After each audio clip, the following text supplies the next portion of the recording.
Hi guys, and welcome back to the channel. Today we're going to be stripping down the engine bay on the Volvo S40. Now there are loads of bits of wiring and gubbins in here, air conditioning, all of these wires along the bulkhead here which I want to move, manual power steering pump, fuse box.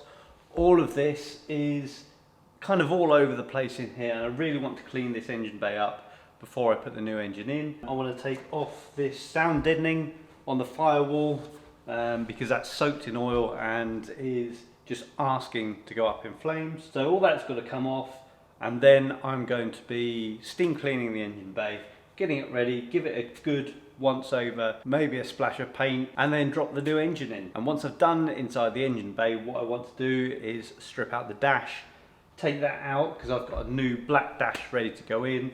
I want to take the seat out because I want to mount that properly on some proper seat rails, and I've got some additional roll cage tubing coming so I can add some door bars, because the plan is to take this car racing and I need to put some door bars in to make it compliant. So I'm going to crack on with that. This bit is not going to be particularly exciting, so I'll probably skip over a lot of this and kind of just show you what I've done after I've done it, because, well, tracing wires back to see whether they're required or not is not particularly interesting viewing for you guys, but I will give a little rundown of what I've done after it's been completed. So before I dive into the car, I just want to have a quick mention about Rusky Wellfab. Rusky is someone that I've been talking to for a number of years now. Ilya, over the past few years, has been on a quest to build the fastest Clio. Now the previous Clio that he owned did have the F4R engine in it, albeit with a turbocharger, and he did set some pretty fast times, and at the moment I don't think anyone has been able to contest those times with a faster Clio, so he did achieve that. So the new car, Novichok 2.0, Ilya is Russian, by the way. He's gone away from the Renault engine. He has now got a K24 engine out of a Honda.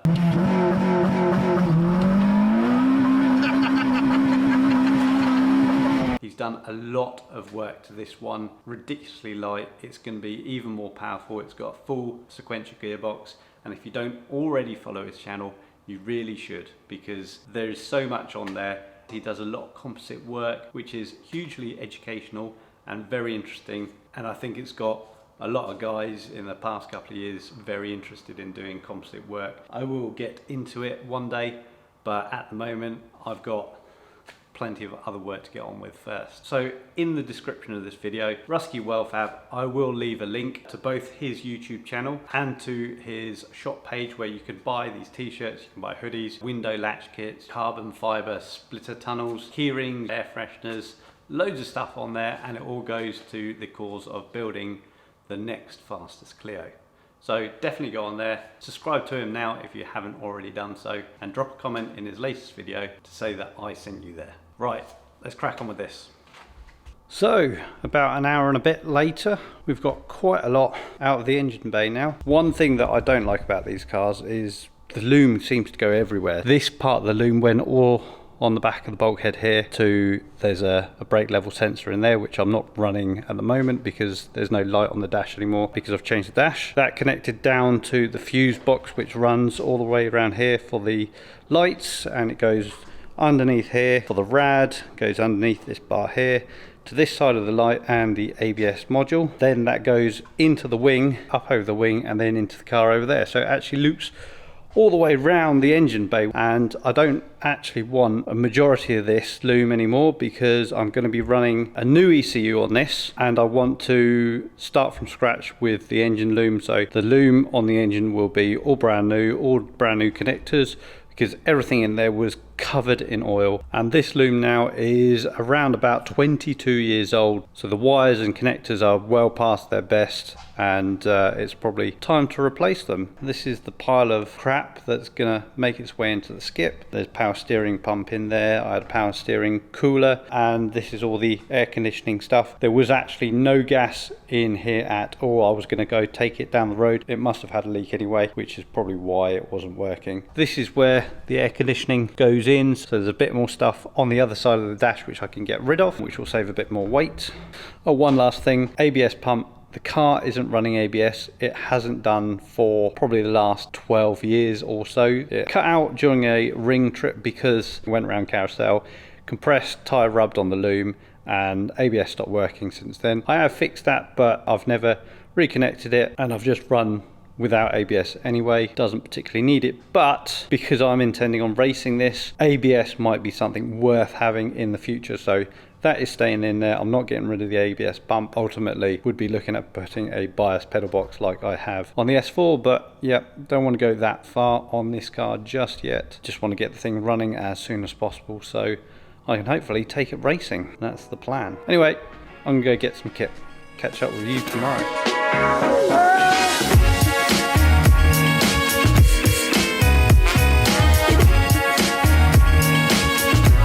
Okay, so it's a few days later and the car is outside, and you may have noticed that I've cut this centre section out which held the latch for the bonnet. It also had the horn on it, but it didn't do much else, and I've got to put bonnet latches on this anyway because I'm going to be racing, so that made the original latch redundant. So I've cut that out just so I can get a bit more access in there.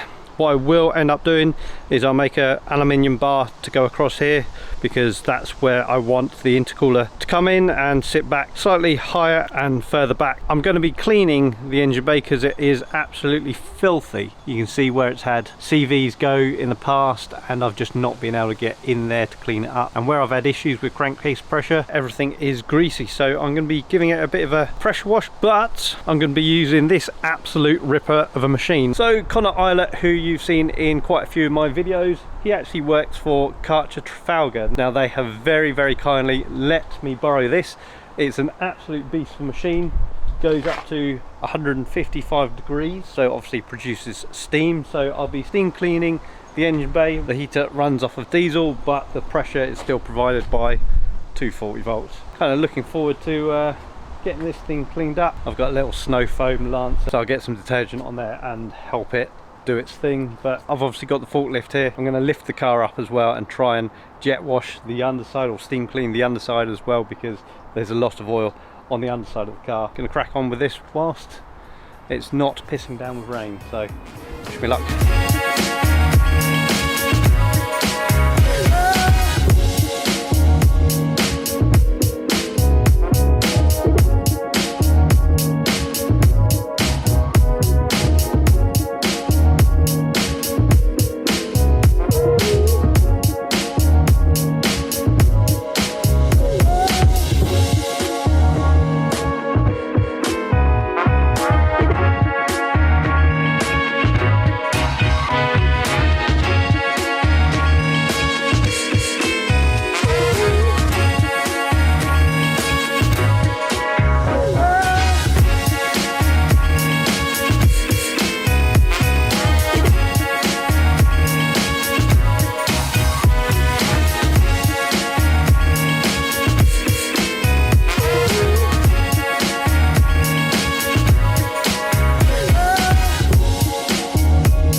So before the car goes in, look at how good a job that has done. I'm really impressed. Obviously I've only got the car on the forklift, so I didn't really want to get in there and underneath, but it's so clean. I've never actually seen the car that clean underneath before. Yeah, that's done a really good job. And in the engine bay as well, I'm really impressed. I mean, the subframe looks almost new, and I could hardly see it before. It was covered in so much CV grease and grit and grime and all stuff like that, but yeah, it's come out really nice. All that's going to come off as well. It's all going to have a bit of a refresh, but I didn't want to have to take it off when it was absolutely covered. Not particularly nice. This thing is an absolute beast. Really impressed with it. Thank you very much, Connor. Thank you very much, Karcher Trafalgar. They do have an Instagram account, so I'll put their Instagram handle just down here. Go check them out. Go like their page. Comment on one of their more recent posts and say that you have come over from this channel. Right, so the car's back inside,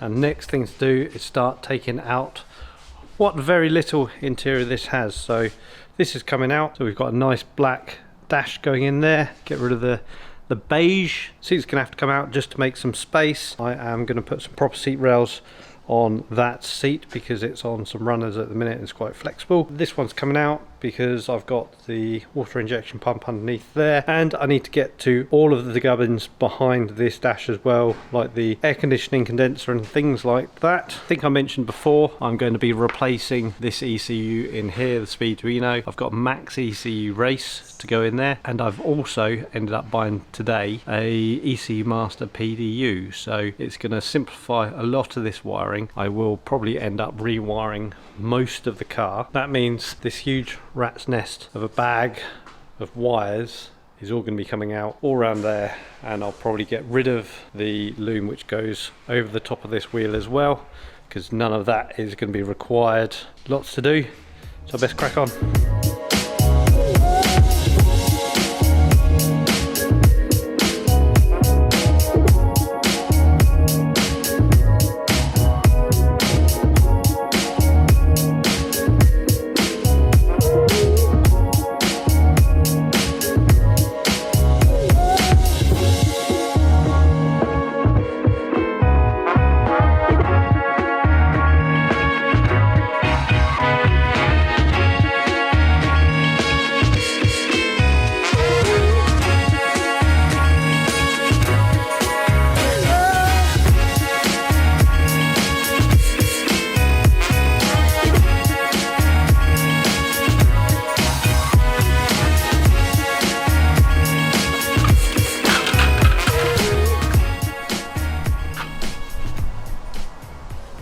Well, this has turned into pretty much my worst nightmare.